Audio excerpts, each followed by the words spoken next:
आपल्या सगळ्यांना एक सांगणं आहे की दोन्ही ज्येष्ठ आमदार आहेत, दोन्ही ज्येष्ठ नेते आहेत. महाराष्ट्राच्या मंत्रिमंडळात पण त्यांनी काम केलं आणि नाराजी व्यक्त करण्याचा त्यांचा अधिकार आहे, केला त्यांनी.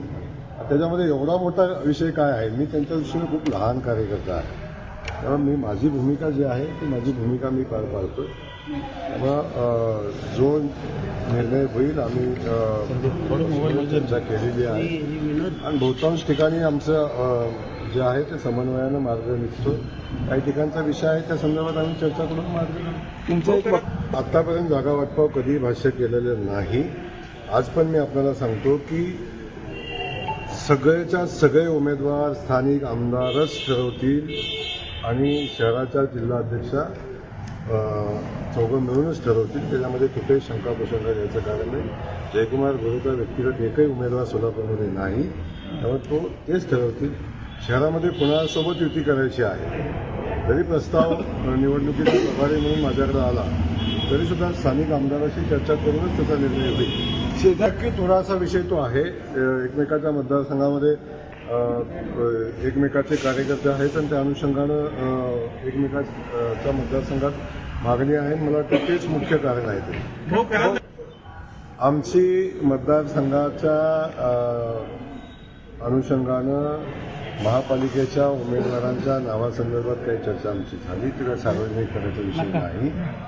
आणि निवडणुकीच्या स्ट्रॅटर्जी संदर्भात, युती संदर्भात, शहराच्या घडामोडी संदर्भात आमची चर्चा झालेली आहे आणि त्या चर्चेतनं आम्ही सगळे मिळून बसून निर्णय करू.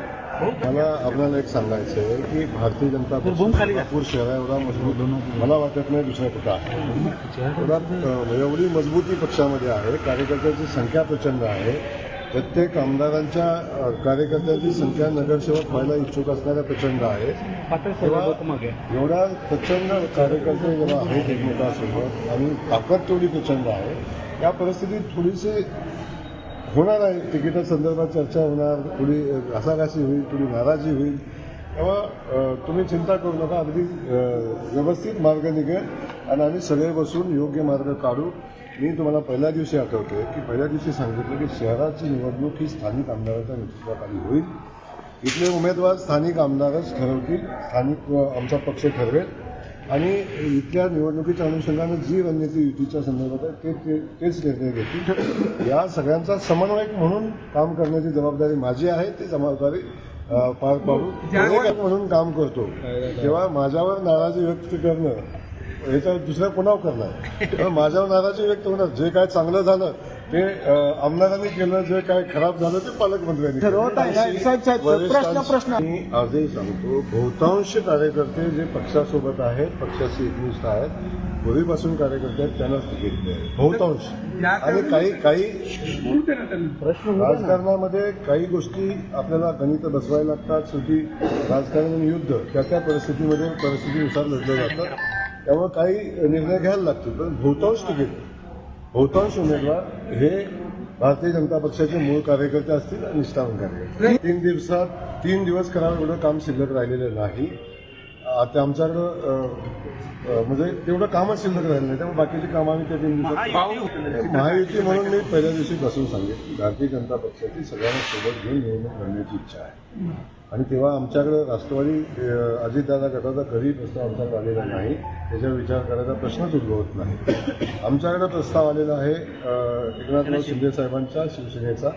या संदर्भात आम्ही आमदारांनी आता मी विजय मालकाशी चर्चा केली, काल सुभाष मालकांशी मनीष होते त्यांच्याशी चर्चा झाली. त्यामुळे त्यांनी ज्या जागा मागितलेल्या आहेत त्या आम्हाला देणं शक्य आहे किंवा नाही या संदर्भात आम्ही विचार करतो.